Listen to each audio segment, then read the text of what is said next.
चलिए बच्चों स्टार्ट करते हैं हमारा आज का सेशन। सो फर्स्ट क्लास है हमारी आज की सीए इंटर की, और मैं आपको जो पढ़ाने वाली हूँ वो सब्जेक्ट है आपका एडवांस अकाउंटिंग। तो जो कि आपका ग्रुप 1 और पेपर नंबर भी कौन सा है आपका 1। सब्जेक्ट का नाम है आपका एडवांस अकाउंटिंग। हम पूरा सब्जेक्ट पढ़ेंगे एडवांस अकाउंटिंग का। अच्छा, आप सबसे पहले आप लोगों को सीए फाउंडेशन आपका क्लियर हो गया, तो उसके लिए कांग्रेचुलेशन, आप सेकंड फेज पे आ गए हो। और अब आपका जो एग्जाम है वो सितंबर, आई थिंक सितंबर 2026 के अंदर एग्जाम है। तो सीए फाउंडेशन जब निकाल लिया है उसमें भी आपने पढ़ाई करी होगी, बिना पढ़े तो नहीं निकल पाए होंगे, क्योंकि सीए का अगर हम देखेंगे सीए फाउंडेशन अब एज कंपेयर टू पहले के कंपैरिजन में थोड़ा सा क्या हो गया है, टफ हो गया है। मतलब पासिंग जो परसेंटेज है वो आपका क्या हो गया है, काफी ज्यादा कम हो गया है एज कंपेयर टू पहले। मतलब अगर आप पहले से कंपैरिजन करोगे, और सीए इंटर में ऐसा नहीं है कि आसान हो गया है, आसान वो भी नहीं है, बट आपको क्या करना है, यहाँ पे जो रिजल्ट है वो ज्यादा जाने लग गया है as compare to foundation. But ऐसा तो नहीं है कि 100% बच्चा पास हो रहा है, तो वहां पे भी आपको क्या करना पड़ेगा, थोड़ा सा अपनी मेहनत, और बच्चों इंटर लेवल पे तो आपको पढ़ाई करनी पड़ेगी विद डेडिकेशन। अगर आपका डेडिकेशन है प्लस कंसिस्टेंसी है ना, तो आप इजीली क्या कर पाओगे, सीए इंटर को क्रैक कर पाओगे। तो चलिए, अब आपको सबसे पहले मैं इस सब्जेक्ट के बारे में एक बार ओवरव्यू देती हूँ। आज हमारा इंट्रोडक्शन क्लास होगा, बेसिकली किस तरीके से आपका पेपर आता है, कैसा हम पढ़ाई करेंगे, क्या क्या कंटेंट हम लोग कवर करेंगे, ये सारा बेसिक मैं भी आपको इस क्लास में, आज इंट्रोडक्शन क्लास में देने वाली हूँ। और हम एक छोटा सा थ्योरी चैप्टर में स्टार्ट करेंगे, तो वो हम लोग अकॉर्डिंगली देखेंगे अभी। तो चलिए स्टार्ट करते हैं। तो बच्चों यहाँ पे सबसे पहले एडवांस अकाउंट्स, चले तो सब्जेक्ट का नाम ही क्या है, एडवांस अकाउंट्स। इसका मतलब क्या है, एडवांस अकाउंट्स का मतलब क्या है यहाँ पर। अकाउंट्स तो जैसे जब आपने कॉमर्स चूज किया था ना 11th के अंदर, तब भी आपने अकाउंट्स तो पढ़ी थी, लेकिन ये एडवांस क्यों आ गया, इसके आगे एडवांस क्यों आ गया बच्चों, ये बताओ।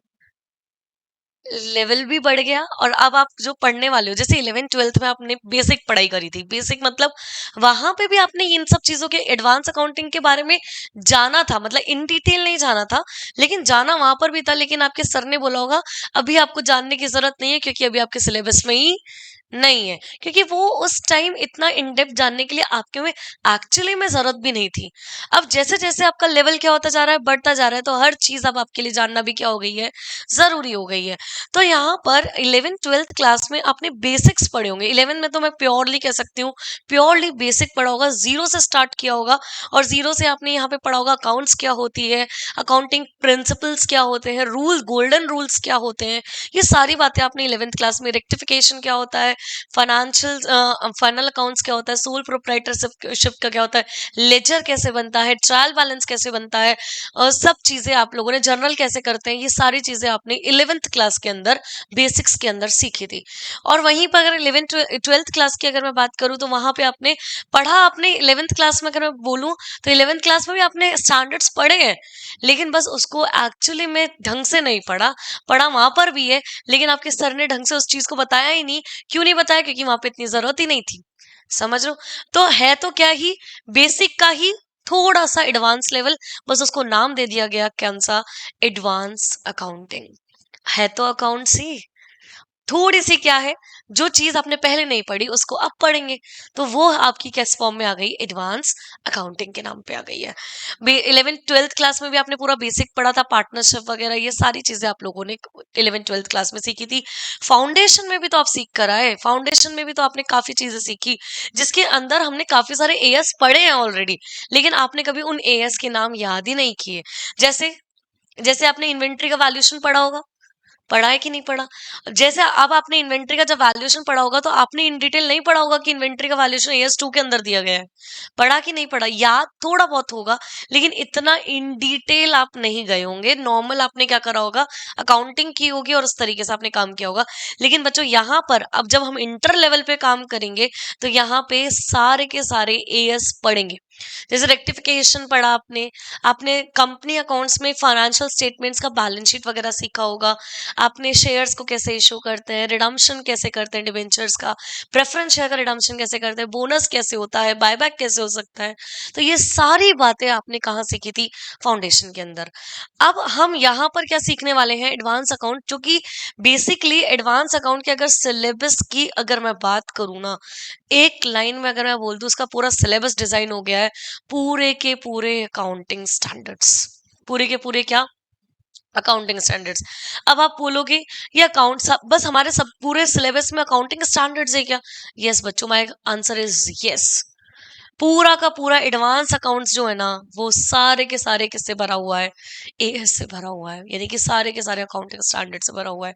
अब कितने अकाउंटिंग स्टैंडर्ड्स आपको पढ़ने हैं? टोटल मिला के 29 अकाउंटिंग स्टैंडर्ड्स है। टोटल मिला के कितने अकाउंटिंग स्टैंडर्ड्स हैं?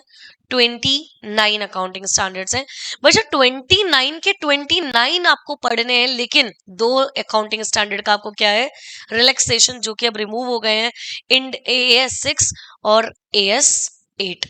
AS6 और AS8 अब आपके मर्ज हो गए बाकी के अकाउंटिंग स्टैंडर्ड्स में। तो अब बेसिकली आपको कितने अकाउंटिंग स्टैंडर्ड्स पढ़ने हैं? टोटल 27 अकाउंटिंग स्टैंडर्ड्स पढ़ने हैं। उसके बाद आपको फाइनेंशियल स्टेटमेंट्स पढ़ने हैं कंपनी के। उसके बाद आपको बायबैक पढ़ना है, ब्रांच अकाउंटिंग पढ़नी है, इंटरनल रिकंस्ट्रक्शन पढ़ना है, अमालगमेशन पढ़ना है। तो ये सारी बातें आपको पढ़नी है। अभी मैं पूरा सिलेबस आपको लिखवाने वाली हूँ, अब टेंशन वाली बात नहीं है। बट आपको ये समझ में आना चाहिए, एडवांस अकाउंट्स का मतलब हम यहाँ पे जो पढ़ने वाले हैं बच्चों, दो तरीके की चीजें होती है। मैं अगर आपको बताऊं, एक होता है इंडेस, एक होता है एएस। दो होते हैं। अब ये इंडेस क्या है? ये इंडियन अकाउंटिंग स्टैंडर्ड्स है। और ये एएस क्या है? ये आपके नॉर्मल अकाउंटिंग स्टैंडर्ड्स है। अब ये एएस की जरूरत क्यों पड़ी, ये पहले मैं आपको बताऊंगी, क्योंकि अपने सिलेबस में क्या है? पूरे के पूरे एएस है। इंडेस आप कहाँ जाके पढ़ोगे? फाइनल्स, जब आप इंटर क्लियर करके फाइनल में जाओगे, तब आपका एफआर नाम का एक सब्जेक्ट आएगा, that is called the financial reporting. उसके अंदर आप कंप्लीटली क्या पढ़ने वाले हो? इंड एएस पढ़ने वाले हो। तो इंटर लेवल पे एएस, फाइनल लेवल पे इंड एएस। क्या इतनी बात समझ में आ रही है? तो अब एएस क्या है, कैसे काम करेंगे, इंट्रोडक्शन कैसे आया, क्यों जरूरत पड़ी एएस की, ऐसे क्या जरूरत थी जो एएस बनाने पड़े? पहले ये भी तो पता होना चाहिए कि नहीं पता होना चाहिए। तो बेसिकली हम लोग यहाँ पे पूरा का पूरा एक बार इंट्रोडक्शन पार्ट पढ़ेंगे, लेकिन उससे पहले हमें क्या करना है? सिलेबस लिखना है। आपके एग्जाम का पैटर्न क्या होता है, किस तरीके से हमें अप्रोच करना है, कैसे आपको हर चीज स्टार्टिंग में पता होना चाहिए। पासिंग क्राइटेरिया आपका क्या रहता है, ये सारी बातें आपको पहले पता होनी चाहिए डे 1 से, जिससे आप जब भी इन आगे पढ़ेंगे तो आपको ये चीजें सब दिमाग में रहनी चाहिए। ये बेसिक है बिल्कुल। ठीक है, तो स्टार्ट करते हैं। सबसे पहले ओवरव्यू लिखना है सभी को। आप फ्रेश कॉपी बना लीजिएगा एडवांस अकाउंटिंग की। Overview of syllabus, overview of syllabus. अभी आपका सितंबर में दिया था वो सीए फाउंडेशन, तो रिजल्ट आ गया उसका फाइनल। कितने मार्क्स आए आप लोगों के? एग्जैक्ट 200। Wow, nice.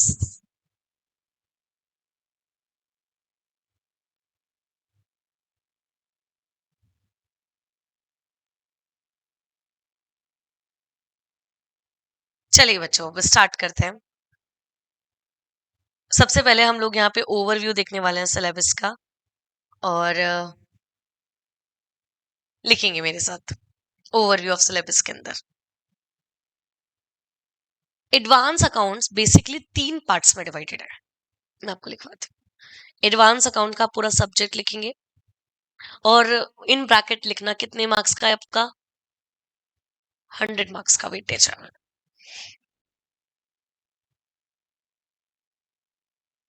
3 पार्ट्स में हमने पूरे सिलेबस को डिवाइड किया है। सबसे पहला पार्ट जो है वो है आपका अकाउंटिंग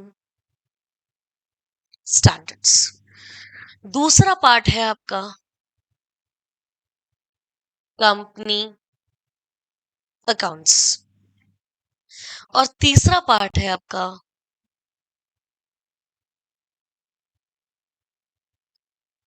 तो अभी आप बोथ ग्रुप्स सितंबर में देने वाले हैं या single single group? Single single group, okay. आइए बच्चों, एडवांस अकाउंट्स के अंदर हम लोग क्या क्या पढ़ने वाले हैं? वैसे तो आप लिख लीजिए यहाँ पे। पहला टॉपिक हम जो पढ़ने वाले हैं, framework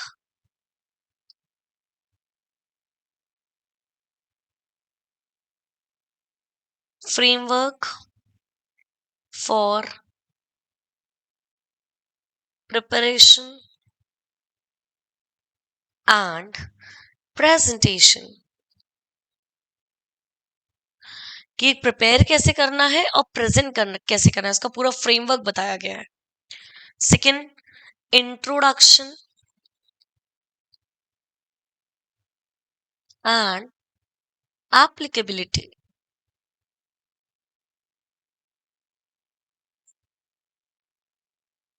third, good accounting standards.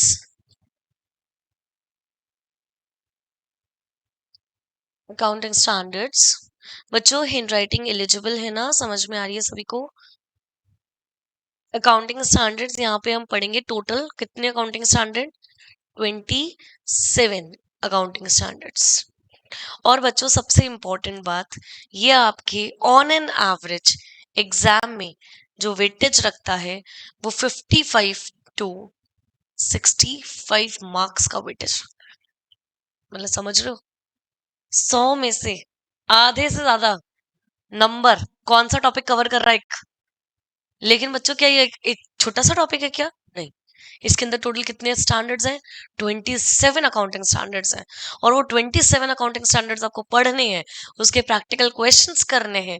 Then उसके बाद आप कहाँ पे, तब आप सोच पाओगे कि 55 टू 65 मार्क्स का हमने क्या कर लिया है, कवर कर लिया है। उसके बाद आगे 30 टू 35 मार्क्स ये आपका कवर करेगा कंपनी अकाउंट्स, जिसके अंदर हम लोग पढ़ने वाले हैं financial statements of companies, financial statement of companies. दूसरा, कैश फ्लो स्टेटमेंट। तीसरा, बायबैक ऑफ सिक्योरिटीज। बच्चों ये तो नाम आपने सुन रखा होगा, बायबैक ऑफ सिक्योरिटीज। कहाँ पढ़ा था आपने बायबैक ऑफ सिक्योरिटीज? हाँ, कम जब आप फाउंडेशन की तैयारी कर रहे होंगे तब आपने कंपनी अकाउंट्स का एक चैप्टर नंबर 11 है, और चैप्टर नंबर 11 के अंदर आप लोगों ने buyback of shares, equity shares पढ़ा था। तो बायबैक ऑफ सिक्योरिटीज यहाँ पे उसी नाम से दे रखी है, internal reconstruction. Last is amalgamation, और जो अमालगमेशन है उसको डील करता है हमारा AS14, कैश फ्लो स्टेटमेंट को डील करता है AS3। तो ये सारी बातें अभी मैं तो अभी जस्ट मोटा मोटा हम लोग लिख रहे हैं यहाँ पर। उसके बाद हम लोग यहाँ पे करेंगे ब्रांच अकाउंटिंग, जो यहाँ पे पूरा ब्रांच की ही अकाउंटिंग है, सिर्फ केवल अकेला topic branch accounting. 5 to 10 marks का आपका वेटेज रखता है, 5 टू 10% का आपका वेटेज रखेगा, और 5 टू 10 मार्क्स का आपका वेटेज यहाँ पे रखने वाला है। ठीक है। अब बच्चों यहाँ पर बेसिकली आपको सिलेबस का फ्रेमवर्क समझ में आ रहा है, सिलेबस किस तरीके से डिजाइन किया गया है आपके एडवांस अकाउंट्स का। एडवांस अकाउंट्स टोटल आपके 100 नंबर की आती है पेपर के अंदर। उसके अंदर आपके मैंने सिलेबस को 3 पार्ट्स में डिवाइड किया है। पहला आपका अकाउंटिंग स्टैंडर्ड्स है, जिसके अंदर हमारा फ्रेमवर्क यानी कि थ्योरी चैप्टर है। फ्रेमवर्क हम देखने वाले हैं किस तरीके से पूरा फ्रेमवर्क डिजाइन किया गया है अकाउंटिंग स्टैंडर्ड्स का। उसके अंदर इंट्रोडक्शन और किस किस के ऊपर एप्लीकेबल होते हैं ये अकाउंटिंग स्टैंडर्ड्स, और उसके बाद आपके अकाउंटिंग स्टैंडर्ड्स जो 27 अकाउंटिंग स्टैंडर्ड्स हैं वो हम लोग यहाँ पे पढ़ने वाले हैं। उसके बाद कंपनी अकाउंट्स के अंदर financial statements of company. Financial statements का मतलब कंपनीज के P&L and balance sheet. Financial statements के अंदर दो ही चीजें आती है, कौन कौन सी? एक तो P&L, दूसरी आपके बैलेंस शीट वगैरह। तो वो हम लोग यहाँ पे पढ़ने वाले हैं, जो कि सेक्शन 129 डील करता है आपका of the companies act 2013 schedule 3। ठीक है। उसके बाद कैश फ्लो स्टेटमेंट, बच्चों इसको AS3 डील करता है। कैश फ्लो स्टेटमेंट आपने कभी पढ़ा होगा। कैश फ्लो स्टेटमेंट पूरा एक स्टेटमेंट बनता है जिसके अंदर ऑपरेटिंग, इन्वेस्टिंग और फाइनेंसिंग एक्टिविटी आती है। बायबैक ऑफ सिक्योरिटीज, ये भी आपने थोड़ा थोड़ा पढ़ रखा है। इंटरनल रिकंस्ट्रक्शन क्या होता है, जिसके अंदर हम क्या करते हैं, इंटरनली कुछ हमारी पॉलिसीज क्या हो रही हैं, चेंज हो रही हैं। जैसे डिविडेंड देना आप चेंज कर रहे हो, अपने ना लैंड असेट को रिवैल्यू करना चाहते हो, तो काफी चीजें इंटरनली आप क्या कर रहे हो, रिकंस्ट्रक्ट कर रहे हो। तो उसमें इंटरनल रिकंस्ट्रक्शन की अकाउंटिंग कैसे होती है, वो हम सारी बातें यहाँ पर करने वाले हैं। अमालगमेशन, व्हाट इज अमालगमेशन, जब एक कंपनी आपस में क्या हो जाती है, दूसरी कंपनी के साथ अमालगमेट हो जाती है, यानी कि मर्ज हो जाती है, उसको एक अलग से एएस डील करता है। उसकी अकाउंटिंग AS14 के अंदर आपको यहाँ पर दे रखी है। उसके बाद आ जाता है आपका ब्रांच अकाउंटिंग। ब्रांच अकाउंटिंग आपका यहाँ पे टोटल मार्क्स, ब्रांच अकाउंटिंग जानते हो आप, हेड ऑफिस, ब्रांच अकाउंटिंग। तो ये ब्रांच अकाउंटिंग कैसे होती है वो भी हम लोग यहाँ पर in detail everything is discussed. समझ में आ रहा है। अब बच्चों यहाँ पे बेसिकली, अब पेपर पैटर्न की मैंने सबने सिलेबस लिख ही लिया। अब बच्चों यहाँ पर हम जो यहाँ पे बात करने वाले हैं, सबसे पहले तो पेपर पैटर्न की बात करने वाले हैं। पता है आप लोगों को पेपर पैटर्न क्या होता है? आपके इंटर का पेपर पैटर्न नहीं पता? पता होना चाहिए आपको, स्टार्टिंग से पता होना चाहिए कि हमारे इतना पेपर पैटर्न इस तरीके से पूछा जा रहा है। देखिए, टोटल आपका कितने मार्क्स का वेटेज रहता है? 100 मार्क्स का वेटेज रहता है। बच्चों पेपर का ये 100 मार्क्स का वेटेज है ना, 2 पार्ट्स में डिवाइडेड है, part A and part B. Part A किसका है? MCQ। Part A is MCQ। बच्चों अपने फाउंडेशन में तो नेगेटिव मार्किंग होगी आपकी, है ना, नेगेटिव मार्किंग तो है ना, लेकिन आप लकी है, इंटर में आपके कोई भी नेगेटिव मार्किंग नहीं है। तो यानी कि MCQ में सबसे पहले तो आपको ये पता करना है कि कोई भी negative marking, no negative marking. ठीक है बच्चों, यहाँ पे टोटल कितने मार्क्स के MCQ होंगे आपके? टोटल MCQ होंगे कितने मार्क्स के? 30 मार्क्स के। और each question contains carrying 2 marks, यानी कि टोटल नंबर ऑफ क्वेश्चंस जो होंगे, total number of questions will be equal to 15 and each question is 2 marks. हो गए 30 मार्क्स। अब बच्चों यहाँ पे है ना कुछ MCQ, अधिकतर MCQ मैं आपको बता दूं एडवांस अकाउंटिंग के अंदर, तो अगर मैं प्योरली एडवांस अकाउंटिंग की यहाँ पे जो मैं बात कर रही हूँ, केवल और केवल एडवांस अकाउंटिंग की बात कर रही हूँ, बाकी किसी सब्जेक्ट की मैं यहाँ पे बात नहीं कर रही हूँ। ठीक है, एडवांस अकाउंटिंग का अगर आप देखेंगे तो एडवांस अकाउंटिंग के अंदर जो MCQ आते हैं वो केस बेस्ड MCQ आते हैं। कैसे MCQ आते हैं? Case based. कोई कोई MCQ अगर आप थोड़ा सा, अगर आपको इजी बनाना है तो डायरेक्ट क्वेश्चन पूछ लेगा, अगर थोड़ा सा टिपिकल बनाना है तो सारे MCQ किस में आ जाएंगे आपके? Case based questions, case based studies पे आते हैं। तो मेजरली अगर मैं आपको बात करूं, 15 में से आधे से ज्यादा क्वेश्चन, मतलब ये मानो 80% क्वेश्चन आपके किसके होंगे? केस बेस्ड क्वेश्चन होंगे, यानी कि ये भी आसान नहीं होंगे। लेकिन अगर आपने पूरा एडवांस अकाउंट इन डिटेल पढ़ रखा है तो ये MCQ भी आपके लिए क्या बन सकते हैं? आसान बन सकते हैं। कहने का मतलब है, अगर आपने बहुत ही फोकस्ड वे में हर चीज की तैयारी अच्छे से कर रखी है तो बच्चों कुछ भी मुश्किल जैसा कुछ भी नहीं होता है। बट आपको दिमाग में ये रखना पड़ेगा कि हमें स्टार्टिंग से क्या करनी है, पढ़ाई करके रखनी है। उसके बाद आपका पार्ट बी होता है। Part B, first question is of MCQ, first question is of MCQ। Second question जो होता है आपका, सेकेंड क्वेश्चन जो होता है वो 14 नंबर का आपका क्वेश्चन होता है, 14 मार्क्स का क्वेश्चन होता है। और ये आपका कौन सा क्वेश्चन है? कंपल्सरी क्वेश्चन है, यानी कि ये तो आपको करना ही करना है। समझ लो, क्वेश्चन नंबर 1 तो आपका MCQ। क्वेश्चन नंबर 2 में जो डिस्क्रिप्ट सब्जेक्टिव है, सब्जेक्टिव बोले तो जिसमें आपको लिखना पड़ेगा, ये तो MCQ है ऑब्जेक्टिव बेस्ड, और ये आपका कौन सा है? Subjective based. सब्जेक्टिव बेस्ड में अगर क्वेश्चन नंबर 1 अगर आप देखेंगे, 1 ही मैं यहाँ पे डिनोट कर रही हूँ सब्जेक्टिव के अंदर, question number 1 is of compulsory question, ये आपको तो करना ही करना है। ठीक है, उसके बाद क्वेश्चन नंबर 2, 3, 4, 5, 6, टोटल और कितने क्वेश्चन होंगे आपके? 5 5 क्वेश्चन सब्जेक्टिंग होंगे। उसमें से आपको क्या करने हैं, एनी 4, यानी कि आपका इंस्टीट्यूट एक क्वेश्चन का क्या दे रहा है आपको, ऑप्शन देता है। समझ रहे हो, यानी कि आपका इंस्टीट्यूट देखो कितना महान है। पहली बात तो नेगेटिव मार्किंग नहीं दी, ये बात अच्छी कर दी इन्होंने, क्योंकि फाउंडेशन में हमारी क्या थी, नेगेटिव मार्किंग। हमारे इंटर में कोई नेगेटिव मार्किंग नहीं है।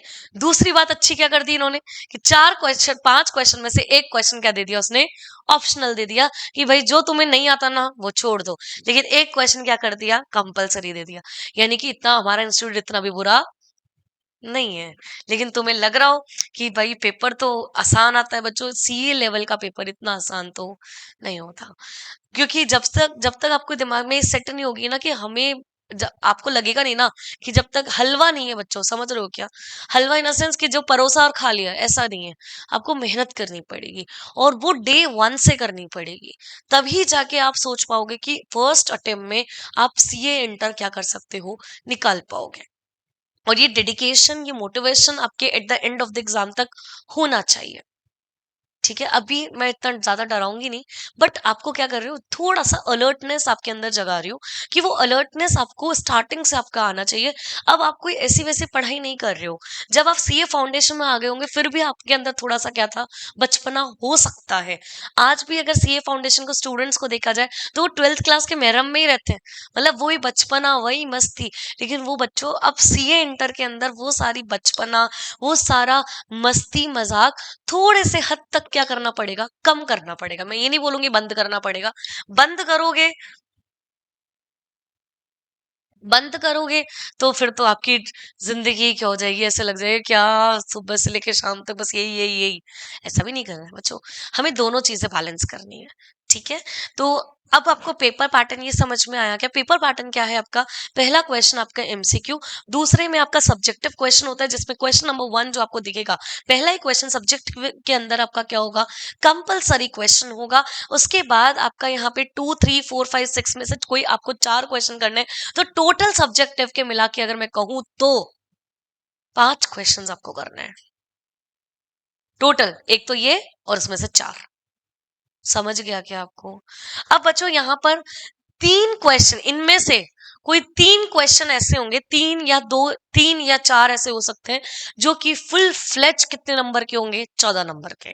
मतलब इसमें कोई पार्ट्स वगैरह नहीं होंगे। अब जैसे अगर आप क्वेश्चन नंबर 1 की बात करेंगे ना, तो क्वेश्चन 1 में आपके सब पार्ट्स होंगे, जैसे part A, part B, part C, part D, यानी कि इसके आपको पार्ट्स मिलने नहीं मिलेंगे। लेकिन अगर आप इनकी बात करोगे, तो इनमें से कुछ 3 क्वेश्चन तो मिनिमम बोल रही हूँ यहाँ पे। अब बच्चों ऐसा, ये कोई ऐसा फिक्स नहीं है, देखो प्रोफेशनल एग्जाम का पेपर कभी भी फिक्स नहीं होता है। जो टॉपिक हम सोचते हैं ना कभी आएगा ही नहीं, पता चले उसी में से आ जाता है। तो कोई भी ऐसा फिक्स कोई पेपर पैटर्न नहीं होता। बस पिछले पास्ट ईयर के पेपर से हम लोग एनालिसिस करके ये ट्रेंड बनाते हैं कि हाँ भाई इतना ऐसा ऑन एन एवरेज पूछा जा रहा है। समझ रहे हो क्या, ये कोई फिक्स नहीं है। जरूरी है कि अब मैं यहाँ पे 3 बोल रही हूँ, जरूरी 2 ही आ जाए, जरूरी है 4 ही आ जाए, ऐसा कोई फिक्स नहीं है।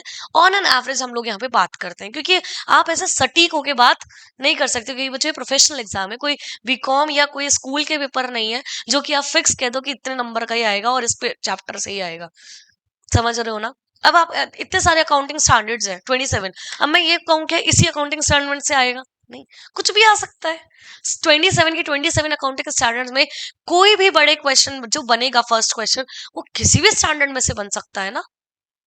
समझ रहे हो, तो ऐसा फिक्स नहीं है कि इसी स्टैंडर्ड से आता है, वो किसी से भी आ सकता है। तो यहाँ पर आपको पार्ट्स मिलेंगे, पार्ट्स मतलब ए बी सी डी, हर क्वेश्चन 14 नंबर का बाइफरकेशन पार्ट्स में गिवन होगा। और बच्चों कोई कोई क्वेश्चन आपको ऐसे मिलेंगे जो पूरे के पूरे कंप्लीटली कितने नंबर के होंगे, 14 नंबर के होंगे, जिसमें कोई भी पार्ट्स आपको गिवन नहीं होंगे। समझ रहे हो क्या। तो ये था बच्चा लोगों आपका पेपर पैटर्न। क्या सभी को पेपर पैटर्न समझ में आ रहा है। चलिए अब हम लोग आगे चल रहे हैं। अब बच्चों मेरा यहाँ पे पढ़ाने का तरीका क्या होगा, पहले ये भी जान लेते हैं कि कहाँ से हम कैसे चीजें कवर करने वाले हैं। तो वो चीज सबसे पहले मैंने आपको सिलेबस बताया, उसके बाद मैंने दूसरा पॉइंट आपको क्या बताया, एग्जाम पैटर्न बताया, कि पेपर पैटर्न आपका किस तरीके से आता है, किस तरीके से अपन को पढ़ाई करनी है। अब बात आती है कि पढ़ाई किस तरीके से करनी है, यानी कि अब हमारी कवरेज क्या रहेगी। कवरेज मतलब कौन से कंटेंट से हम पढ़ने वाले हैं ये तो पता होना चाहिए ना, और हमें कौन कौन से कंटेंट कवर करने हैं। देखो सबसे पहला जो होता है ना, बच्चों आप चाहे कुछ पढ़ो चाहे मत पढ़ो, ICAI का स्टडी मटेरियल ये आपके लिए भगवान स्वरूप है। समझते हो? भगवान स्वरूप मतलब जो ICAI ने अपने अपने हैंड पे जो मटेरियल दिया है ना, वो तो भगवान है आपका। कहने का मतलब ये तो पढ़ना ही पढ़ना है। प्लस RTP, MTP और पास्ट ईयर क्वेश्चंस। क्या तुम्हें समझ में आ रहा है क्या? RTP, MTP, past year questions plus study material, ये सारी चीजें अपन क्या करने वाले हैं अपनी ही क्लास में कवर करने वाले। यानी कि मेरा तो सबसे पहला फोकस क्या होगा, स्टडी मटेरियल। हम यहाँ पे जो भी कंटेंट भी मैं आपको जो क्वेश्चंस आपको यहाँ पे कराने वाली हूँ, हर चीज का जो कवरेज रहेगा वो बेसिकली किससे रहेगा, मेरा स्टडी मटेरियल से रहेगा। फिर उसके बाद RTP MTP तो ये बात की बातें हैं बच्चों। RTP MTP हर साल हमारा क्या होता है, हर अटेम्प्ट से पहले हमारा ICAI निकाल के देता है। तो वो RTP MTP plus past year के जो RTP MTPs हैं, पास्ट ईयर के जितने भी एग्जाम में क्वेश्चंस आए हुए हैं, वो सारे क्वेश्चंस वो हम बाद में देखेंगे। बाद में मतलब हर चैप्टर होता जाएगा, जैसे जैसे जो जो चैप्टर जो जो टॉपिक होता जाएगा उसके क्वेश्चंस हम करते जाएंगे, पास्ट ईयर के RTP MTP plus study material, जिससे आपका एक साथ सारी चीजें क्या हो जाए, कवर हो जाए। क्या ये हमारे कवरेज समझ में आ रही है सभी को? तो ये हमारी कवरेज रहने वाली है। अब आगे चलते हैं। आप लोग सबसे पहले मुझे बताइए, आप लोग यही जयपुर से बिलोंग करते हैं? कहाँ से बिलोंग करते हैं आप लोग? UP? और अरे वाह, दैट्स नाइस। चलो स्टार्ट करें। अब बच्चों सबसे पहले हम जो पढ़ रहे हैं एडवांस अकाउंट, और एडवांस अकाउंट के अंदर जो सिलेबस है आपका, वो सिलेबस ही क्या है, मेनली अकाउंटिंग स्टैंडर्ड। कहने का मतलब है अगर मैं आपके सिलेबस में से ना दो तीन चीजें हटा दूं ना, तो पता है आपका पूरा का पूरा सिलेबस ही कौन सा बन जाएगा? यस। जैसे अगर मैं आपका यहाँ पे ब्रांच अकाउंटिंग हटा दूं, है ना, बायबैक ऑफ सिक्योरिटीज हटा दूं, उसके बाद इंटरनल रिकंस्ट्रक्शन अगर मैं हटा दूं, तो पूरा का पूरा हमने डिवाइड जरूर कैटेगरी में कर दिया, लेकिन ये जितने भी टॉपिक आपको दिख रहे हैं ना, ये सब कौन डील कर, मतलब ये वाला नहीं, ये सारे जो टॉपिक है, ये जितने भी मैंने यहाँ पे अकाउंटिंग स्टैंडर्ड्स लिखवाए ना, ये पूरा का पूरा सिलेबस ही कौन सा है, यस। समझ रहे हो? अब बच्चों मैं यहाँ पे मेरा क्वेश्चन आप लोगों से ये, अगर आपको थोड़ा बहुत आइडिया है तो, व्हाट इज अकाउंटिंग स्टैंडर्ड्स? क्या है अकाउंटिंग स्टैंडर्ड? क्यों बनाए गए हैं ये अकाउंटिंग स्टैंडर्ड्स? क्या ऐसी जरूरत आ पड़ी थी जो अकाउंटिंग स्टैंडर्ड बनाने पड़े, और जो हमारे एडवांस अकाउंटिंग के सिलेबस में अगर जो कि आपको पढ़ने पड़ेंगे? क्यों? ऐसा क्या रीजंस थे इनको बनाने के पीछे? क्या इनके बिना काम नहीं चल रहा था क्या? नहीं चल रहा था इनके बिना काम? क्यों? क्या ऐसी आफत आ पड़ी थी?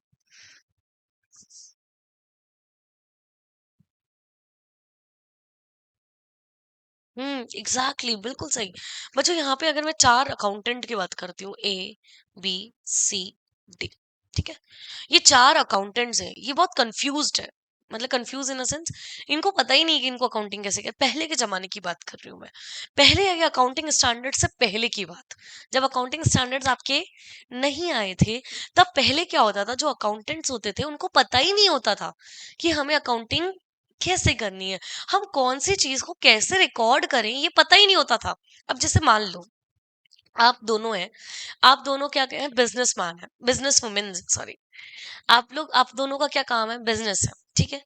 आप अपने बिजनेस में क्या करके लाए, मशीन परचेज करके लाए, मान लेते हैं, और आप भी अपने बिजनेस में क्या करके लाए, मशीन परचेज करके लाए। आप जो मशीन परचेज करके लाए वो कितने की परचेज करके लाए, 1 लाख, ठीक है। और और उसके ऊपर आप लोगों ने किराया कितना दिया, फ्रेट कितना दिया, फ्रेट समझते हो, भाड़ा, मतलब लाने का, तो कितना हो गया, 10,000। अब है ना, आप दोनों एक बंदा तो क्या कर रहा है, अब जैसे मान लीजिए आप क्या रिकॉर्ड कर रहे हो अपनी बुक्स में, आप रिकॉर्ड कर रहे हो 1 लाख, क्योंकि आप क्या बोल रहे हो भाई, 10,000 तो मेरा एक्सपेंस हो गया, 10,000 तो मेरा क्या हो गया, एक्सपेंस हो गया भाड़े का नॉर्मल, ये मैं एक्सपेंस में चार्ज करूंगी और ये मेरा ही असेट है। तो आपने असेट किस पे रिकॉर्ड करी, 1 लाख पे। ठीक है, मतलब मशीन रिकॉर्ड कितने पे करी, 1 लाख पे। अब जैसे आप हैं, आप क्या बोलती हो कि भाई मैं तो अपनी असेट जो मशीन रिकॉर्ड करूंगी ना, वो कितने पे रिकॉर्ड करूंगी, 1,10,000 पे। क्यों 1,10,000 पे, क्योंकि ये भी तो मेरा अल्टीमेटली लाने का ही खर्चा है, वो भी तो मेरी मशीन की कॉस्ट में क्या होना चाहिए, जुड़ना चाहिए। तो अब आप मुझे बताओ कॉन्ट्राडिक्ट हुआ कि नहीं हुआ। अगर कॉन्ट्राडिक्ट क्या हुआ, आप अपनी मशीन को किस पे रिकॉर्ड कर रही हो, 1 लाख पे, आप कितने पे रिकॉर्ड कर रहे हो, 1,10,000 पे। तो यहाँ पे अपनी अपनी मर्जी के हिसाब से, मन मर्जी के हिसाब से हम रिकॉर्ड कर रहे हैं। समझ लो, आपको लगा कि नहीं होना चाहिए, आपने नहीं किया। आपको लगा कि इंक्लूड करना चाहिए, आपने कर लिया। समझ रहे हो। तो यहाँ पे आपको नहीं लगता कि कंसिस्टेंसी है क्या, there is no consistency, no uniformity. Uniformity मतलब यूनिफॉर्म ही नहीं है। कोई कैसे रिकॉर्ड करा है, ऐसे तो आप दोनों की बात करूं, ऐसे तो कितने, अब जैसे मैंने यहाँ पे 4 अकाउंटेंट्स लिए, चारों अलग अलग रिकॉर्ड कर रहे हैं। इस असेट को तो एक जना तो क्या मान रहा है, पूरा का पूरा खर्चा ही मान रहा है। खर्चा मतलब पूरा 1,10,000 का उसने क्या बोल दिया, खर्चा। इसने क्या बोला, मैं तो 1 लाख की क्या मानूंगी, मशीन की कॉस्ट मानूंगी, और 10,000 का मेरा क्या मानूंगी, एक्सपेंडिचर मानूंगी। है ना, कोई तो असेट ही नहीं मान रहा, कोई उसे एक्सपेंस मान रहा है। और ये सी क्या बोल रहा है कि भाई मैं तो 1,10,000 में रिकॉर्ड करूंगा। और डी, डी हटा देते हैं अपन, 3 ही अकाउंटेंट्स रखते हैं। समझ रहे हो। अब मुझे बताओ, ये इसने 1,10,000 पे रिकॉर्ड करी एक्सपेंस, इसने कितने पे रिकॉर्ड करा, 1 लाख पे। और इसने क्या करा, पूरा का पूरा असेट ही कितने पे रिकॉर्ड कर दिया, 1,10,000 पे। तो ऑब्वियस सी बात है, यूनिफॉर्मिटी आई क्या। इन तीनों, ये तीनों अपने अपने अकाउंटेंट जो है अपनी अपनी कंपनीज के क्या बनाएंगे, फाइनेंशियल स्टेटमेंट बनाएंगे। अब मुझे एक बात बताओ, अब आप जैसे मान लीजिए मैं इन्वेस्टर हूँ, ठीक है। अब मैं इन्वेस्टर हूं, तो मैं अगर आपकी की कंपनी में पैसा लगाना चाहती हूँ आज, तो मैं क्या देखूंगी, आपकी कंपनी के बैलेंस शीट, फाइनेंशियल स्टेटमेंट्स देखूंगी, पीएनएल देखूंगी, बैलेंस शीट देखूंगी। और जिसकी बैलेंस शीट और पीएनएल मुझे सबसे बढ़िया लगेगा, उसी कंपनी में क्या कर दूंगी, पैसा इन्वेस्ट कर दूंगी। अब आपको नहीं लगता कि जब सबकी रिकॉर्डिंग ही अलग अलग है, तो फाइनेंशियल स्टेटमेंट्स भी मैं आपस में एक दूसरे से कंपेयर कर सकती हूँ क्या, नहीं कर सकती। क्यों नहीं कंपेयर कर सकती, क्योंकि सबका जो तरीका है अकाउंटिंग करने का, वो बिल्कुल ही क्या है, डिफरेंट है। तो जब डिफरेंट है, यूनिफॉर्म ही नहीं है, तो मैं इसके फाइनेंशियल स्टेटमेंट्स, ए कंपनी के फाइनेंशियल स्टेटमेंट्स, बी के, सी के फाइनेंशियल स्टेटमेंट्स आपस में कंपेयर कैसे करूं, और मुझे कैसे पता चलेगा किस कंपनी में पैसा इन्वेस्ट करना चाहिए। तो बच्चों, इसी वजह से, यही कारण था, कोई किसी को ये नहीं पता था कि किसको असेट माने, किसको खर्चा माने, किसको इनकम माने, किसको कैपिटल माने, और किसको लायबिलिटी माने। क्या समझ में आया। तो इसीलिए बच्चों यहाँ पे लाने पड़े एक स्टैंडर्ड, स्टैंडर्ड मतलब कुछ रूल्स लाने पड़े, कुछ प्रिंसिपल्स लाने पड़े, कुछ यूनिफॉर्म पॉलिसीज लानी पड़ी, जो कि सभी के लिए क्या हो, एप्लीकेबल हो। ऐसे स्टैंडर्ड्स लाए गए, ऐसे प्रिंसिपल्स लाए गए, ऐसे रूल्स लाए गए, वो रूल्स जनरली सबके लिए क्या होने लगे, सबके लिए, जो सबके लिए एप्लीकेबल कर दिए गए। मतलब जो भी कंपनी फाइनेंशियल स्टेटमेंट बनाएगी, उनको सभी को ये स्टैंडर्ड्स, ये प्रिंसिपल्स क्या करने पड़ेंगे, ध्यान में रखने पड़ेंगे। और ध्यान रखते हुए अपने फाइनेंशियल स्टेटमेंट्स को क्या करना पड़ेगा, मतलब प्रिपेयर करना पड़ेगा। अब आप मुझे बताइए, जब आप दोनों को पता है कि मेरे प्रिंसिपल्स यही है रिकॉर्ड करने के, तो आप भी किस पे रिकॉर्ड करोगी, 1,10,000, और ये भी किस पे रिकॉर्ड करेंगी, 1,10,000। ऑटोमेटिकली मुझे बताइए कंसिस्टेंसी, यूनिफॉर्मिटी आ गई कि नहीं आ गई, स्टैंडर्ड्स आने की वजह से। स्टैंडर्ड सेट कर दिए गए कि आपको जब मशीन परचेस करोगे, तो आपको इसी तरीके से अकाउंटिंग करनी है। जब स्टैंडर्ड सेट हो गया, तो ऑब्वियस सी बात है, हर एक बंदा उसी स्टैंडर्ड के हिसाब से क्या करेगा, अकाउंटिंग करेगा, रिकॉर्ड करेगा। और उसी रिकॉर्डिंग जो होगी, उसी के हिसाब से क्या बनेंगे, फाइनेंशियल स्टेटमेंट बनेंगे। तो फाइनेंशियल स्टेटमेंट्स में जब हर एक ट्रांजेक्शन रिकॉर्ड अगर स्टैंडर्ड फॉर्म में होने लग गया, मतलब जो स्टैंडर्ड्स आए उसके अकॉर्डिंग रिकॉर्ड होने लग गया, तो ऑटोमेटिकली फाइनेंशियल स्टेटमेंट्स भी आपके क्या हो गए, यूनिफॉर्म हो गए। यूनिफॉर्म हो गए, तो अब मैं आप दोनों कंपनीज के फाइनेंशियल स्टेटमेंट्स इजिली क्या कर पाऊंगी, कंपेयर कर पाऊंगी। ये इतनी बात समझ में आ रही है। तो अकाउंटिंग स्टैंडर्ड्स की जरूरत क्यों पड़ी? Because of the consistency, because of the uniformity, है ना। ये लाने के लिए कि स्टैंडर्ड्स बना दिए। स्टैंडर्ड मतलब समझते हो, ये स्टैंडर्ड है, ये आपको अप्लाई करने ही पड़ेंगे, ये रूल्स हैं। समझ रहे हो? अब जैसे आप कोचिंग में एडमिशन ले रहे हो, तो कुछ रूल्स फॉलो करने पड़ेंगे जो सबके लिए क्या है, एप्लीकेबल है। समझ रहे हो? जब आप अकाउंटिंग करोगे तो ये आपको रूल्स क्या करने पड़ेंगे, फॉलो करने पड़ेंगे, क्योंकि ये रूल्स सभी के लिए क्या है, एप्लीकेबल है। समझ रहे हो? तो ये स्टैंडर्ड्स बना दिए गए अकाउंटिंग के। और ये बच्चों अकाउंटिंग स्टैंडर्ड्स है ना, ड्राफ्ट किसने किए? ड्राफ्ट करे हैं हमारे आईसीएआई ने। और बच्चों ड्राफ्ट मतलब बनाया आईसीएआई ने, लेकिन इसको इशू किसने किया, मतलब फाइनलाइज किसने किया? गवर्नमेंट ने। आपको पता है ना, कोई भी जब स्टैंडर्ड पास होता है तो वो पूरा पार्लियामेंट में जाके पूरा पास होके फिर जाके एप्लीकेबल होता है सभी पे। ड्राफ्ट हमारी आईसीआई करती है, लेकिन पूरा फाइनलाइजेशन जो है वो हमारी गवर्नमेंट करती है जाके। ठीक है। तो अकाउंटिंग स्टैंडर्ड्स क्या होता है बेसिकली? एक तरीके से रूल्स होते हैं, स्टैंडर्ड्स होते हैं जो कि जनरली सबके लिए क्या होते हैं, एप्लीकेबल होते हैं। और अकाउंटिंग स्टैंडर्ड्स का मतलब ये हुआ किसने ड्राफ्ट किया था, ये आईसीएआई ने। और ये फाइनली इशूड कौन करता है, गवर्नमेंट इशू करती है। तो अब हम थोड़ा सा लिखना स्टार्ट करते हैं। आपने सिलेबस ओवरव्यू कर ही लिया है। अब अपन यहाँ पे एग्जाम पैटर्न लिखना चाहते हो आप लोग, एग्जाम पैटर्न अगर आप लिखना चाहते हो तो यहाँ पे लिख सकते हो। पेपर पैटर्न लिखिए यहाँ पे। टोटल 100 मार्क्स का पेपर पैटर्न रहता है आपका। बच्चों ट्रस्ट मी, बहुत मजा आने वाला है आपको एडवांस अकाउंट्स में। अगर आपको अकाउंटिंग वैसे अच्छी लगती है या थोड़ा मतलब एवरेज अच्छी लगती है ना, बेसिक्स आपके स्ट्रांग है। थोड़ा सा मैं जीरो से स्टार्ट करूंगी यहाँ पे, बिल्कुल जीरो से। जिसको नहीं भी आती ना अकाउंटिंग, वो भी हम लोग यहाँ पे स्टार्ट करने वाला है। अब आप ये मत सोचना अकाउंटिंग स्टैंडर्ड है तो बोरिंग सब्जेक्ट, बोरिंग नहीं है बच्चों। आपका पूरा का पूरा पेपर प्रैक्टिकल होता है। समझ रहे हो? जो पेपर आएगा ना वो भी पूरा प्रैक्टिकल पेपर आएगा। सिर्फ अगर मैं कहूँ पूरे पेपर में मेजरली 5 से 7 नंबर की आपकी अगर थ्योरी आ सकती है, थ्योरी, बाकी पूरा का पूरा पेपर आपका क्या आता है, प्रैक्टिकल आता है। तो मतलब इंटरेस्टिंग है। ऐसा नहीं है कि अकाउंटिंग स्टैंडर्ड है तो इसका मतलब क्या हमें यही पढ़ना है, नहीं। अच्छा स्टैंडर्ड है लेकिन स्टैंडर्ड्स के क्या है, प्रैक्टिकल्स है।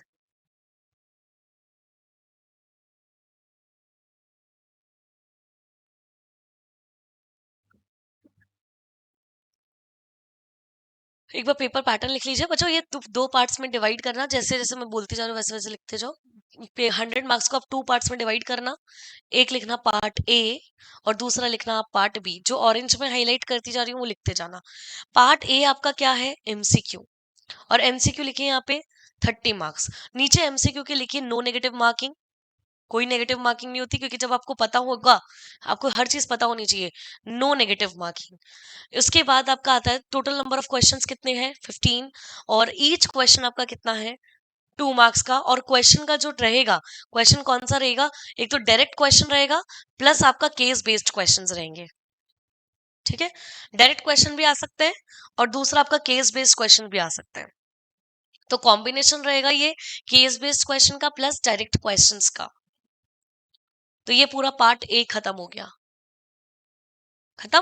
पार्ट बी पे आ जाइए। पार्ट बी पे क्वेश्चन नंबर जो भी फर्स्ट होगा, मतलब सब्जेक्टिव के अंदर, वो आपका क्या रहने वाला है, कंपलसरी रहने वाला है। बाकी 2 3 4 5 में से आपको कौन से करने हैं, इन्हीं 4, जिसमें आपके बच्चा लोगों कुछ पार्ट्स भी आ सकते हैं और कुछ डायरेक्ट क्वेश्चंस भी आ सकते हैं। ठीक है। अब बच्चों ये तो सब हमने डिस्कस कर लिया। एक बार पासिंग परसेंटेज भी बता दो कितना है। अगर बच्चों आपका 100 मार्क्स का पेपर है, हाँ, पहली बात तो अगर आप एक एक ग्रुप दे रहे हैं तो एक एक ग्रुप में आपका जो पासिंग परसेंटेज रहेगा हर एक इंडिविजुअल सब्जेक्ट का, वो कितना मार्क्स है, 40 मार्क्स। इंडिविजुअल सब्जेक्ट में आपके 40 मार्क्स आना कंपलसरी है। अगर आप 40 मार्क्स नहीं लाए और बाकी पेपर में एग्जाम्शन नहीं आए तो पूरा ग्रुप ही क्या हो जाता है, लटक जाएगा। समझ रहे हो? ये पता है ना बातें आपको। हाँ। और उसके बाद आपका 60 प्लस आते ही क्या आ जाती है, एग्जेम्पशन। यस। अगर आपके किसी पेपर में क्या आ गए, 60 प्लस मार्क्स आ गए 100 में से, तो मतलब वो पेपर अब आपका क्या हो गया, एग्जामिशन आ गई उसके अंदर। मान लीजिए दो सब्जेक्ट मतलब तीनों पेपर मिला के आपका एग्रीगेट नहीं बना, नहीं बना। एग्रीगेट समझते हो, एग्रीगेट मतलब 50% मार्क्स, मतलब आपको इंडिविजुअल क्राइटेरिया पूरा करना है प्लस ओवरऑल क्राइटेरिया पूरा करना है। Individual criteria is 40 marks and overall criteria is 50%। 50% marks का आपका क्राइटेरिया, और 50% बोले तो टोटल ग्रुप में कितने नंबर सब्जेक्ट, तीन, तीन कितने होंगे आपके 300 मार्क्स का, उसमें से 50% बोले तो कितना, 150 नंबर। तो 150 मार्क्स तो आपको एग्रीगेट चाहिए ही चाहिए। मान लीजिए आपका ये एग्रीगेट नहीं बनता है और एक पेपर में आपकी क्या आ गई, 60 प्लस मार्क्स आ गई, तो पूरा ग्रुप नहीं लटकेगा, एक पेपर आपका क्या हो जाएगा उसमें, एग्जिम्ट हो जाएगा। एग्जिम्ट मतलब छूट देना, छूट दे दी उस पेपर की। समझ गए? मतलब ऐसा नहीं होना चाहिए, एग्रीगेट भी आना चाहिए, इंडिविजुअल भी होना चाहिए, और कोशिश भी करनी है कि हर सब्जेक्ट में आपके क्या है, 60 प्लस मार्क्स आए। समझ रहे हो? तो ये आपका क्राइटेरिया रहता है जो आपको मीट करना होता है। अब आगे लिखते हैं अपन। चलिए अब अपन हेडिंग डालेंगे, अब आप सभी हेडिंग डाल दीजिए बच्चा लोगों। इंट्रोडक्शन, सबसे पहला हम जो टॉपिक आज स्टार्ट कर रहे हैं, introduction and applicability of accounting standards. Introduction and applicability of accounting standard. बच्चा अकाउंटिंग स्टैंडर्ड्स क्या की एप्लीकेबल, कहाँ कहाँ एप्लीकेबल होते, कैसे एप्लीकेबल है, और बेसिक इंट्रोडक्शन मतलब अकाउंटिंग स्टैंडर्ड वगैरह के डेफिनेशंस वगैरह।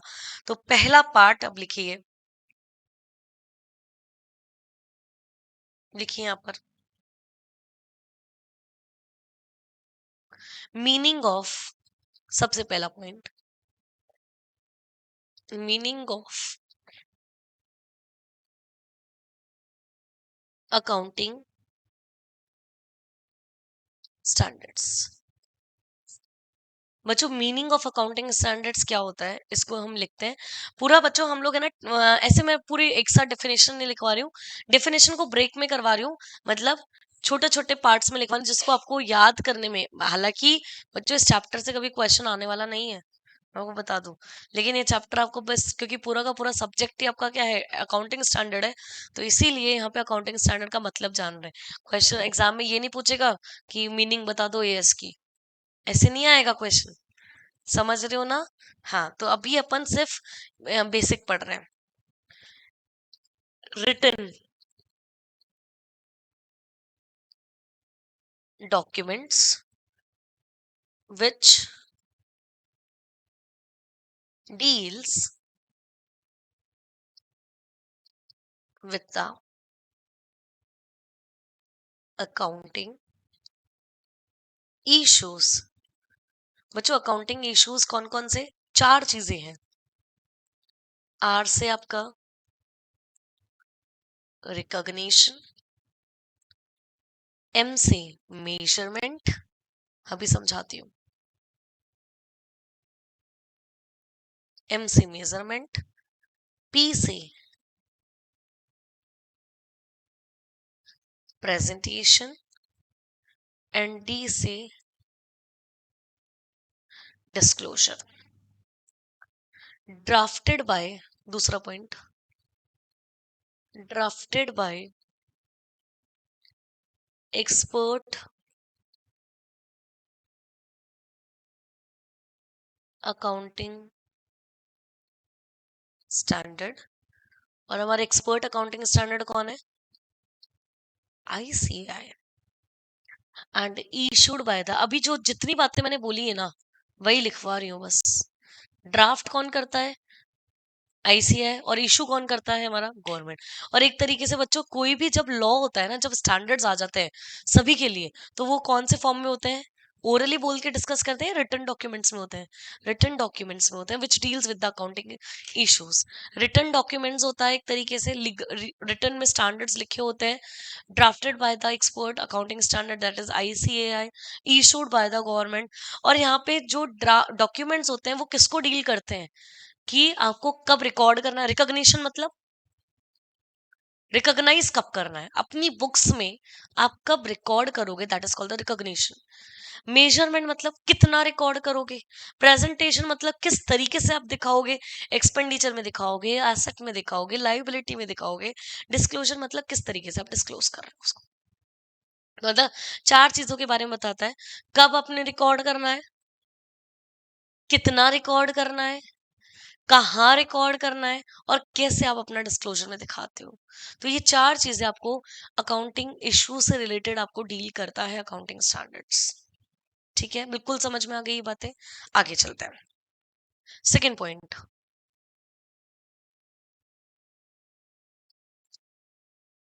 लिखिए ऑब्जेक्टिव्स। क्या क्या ऑब्जेक्टिव है इस एएस के पीछे आने का कारण क्या है, ऑब्जेक्टिव क्या है, समझ रहे हो।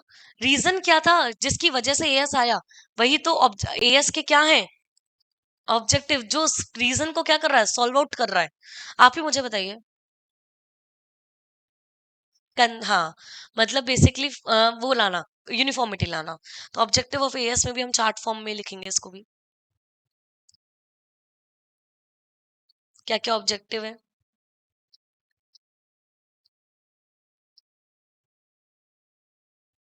सी,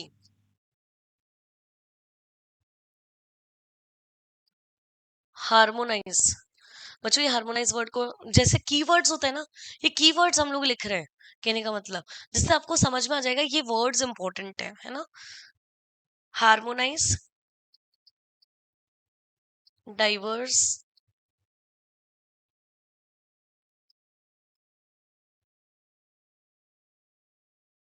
अकाउंटिंग पॉलिसीज। दूसरा, facilitates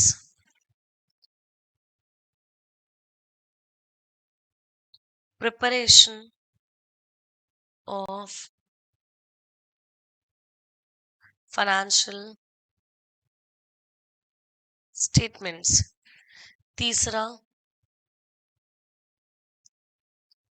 give sense of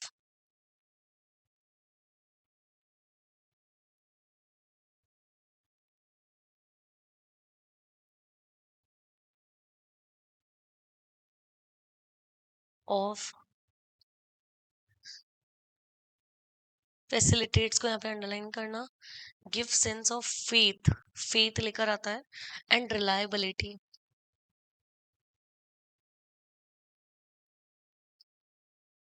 to users.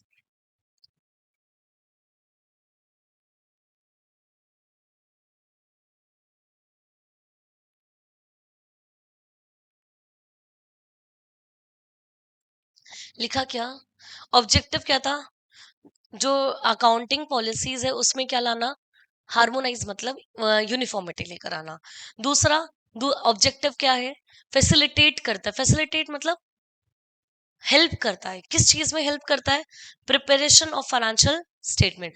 Financial statements को प्रिपेयर करने में अकाउंटिंग स्टैंडर्ड क्या करते हैं, हेल्प करते हैं। अकाउंटिंग स्टैंडर्ड ही तो बताते हैं कि क्या असेट है, क्या एक्सपेंडिचर है, क्या लाइबिलिटी है, क्या कैपिटल है। तो ये अकाउंटिंग स्टैंडर्ड आपको फैसिलिटेट करते हैं। क्या फैसिलिटी प्रोवाइड करते हैं, फैसिलिटी क्यों हेल्प कर रहे हैं आपको ये, because of the preparation of the financial statement. ये अकाउंटिंग स्टैंडर्ड आपको फाइनेंशियल स्टेटमेंट्स की प्रिपरेशन करने में हेल्प करते हैं। और दूसरा क्या लाते हैं, फेथ, भरोसा लेकर आते हैं। मुझे भरोसा कैसे आता है, ऑब्वियस सी बात है। अब जैसे आप लोग अकाउंटिंग स्टैंडर्ड से पहले आप 1 लाख पे रिकॉर्ड कर रहे थे, आप 1,10,000 पे, मैं किस पे भरोसा करूं, यही मुझे समझ में नहीं आ रहा था, मैं इन पे करूं या फिर इन पे करूं, मुझे को पता ही नहीं चल रहा था ना।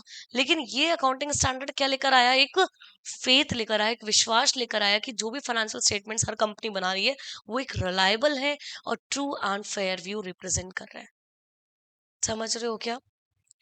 तो give sense of faith and reliability, reliability लेकर आते हैं किसको, यूजर्स को। चलो आगे चलो, अब आगे चलते हैं। अब लास्ट पॉइंट आज की क्लास का हम लोग रखेंगे, फिर उसके बाद कल से हम आगे कंटिन्यू करेंगे। तीसरा है आपका एडवांटेजेस ऑफ एएस। बच्चों एडवांटेजेस क्या क्या है एएस के, लिखिए अगेन 3 पॉइंट्स में हम लोग यहाँ पे लिखने वाले हैं।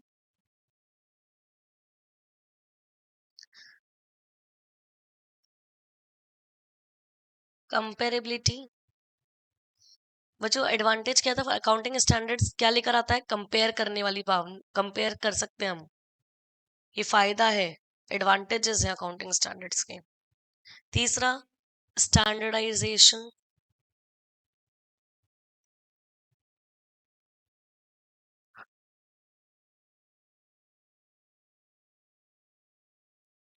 Alternative,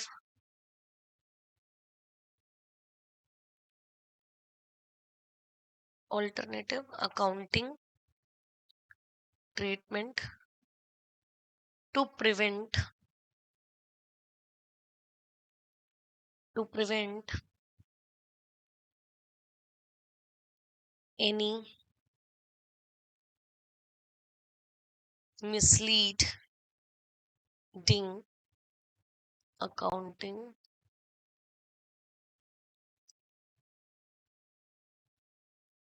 treatment. Additional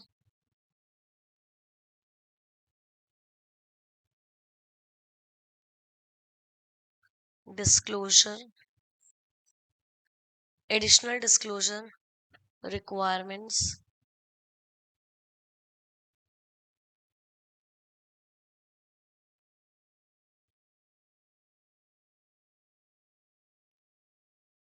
requirements to prevent any manipulation.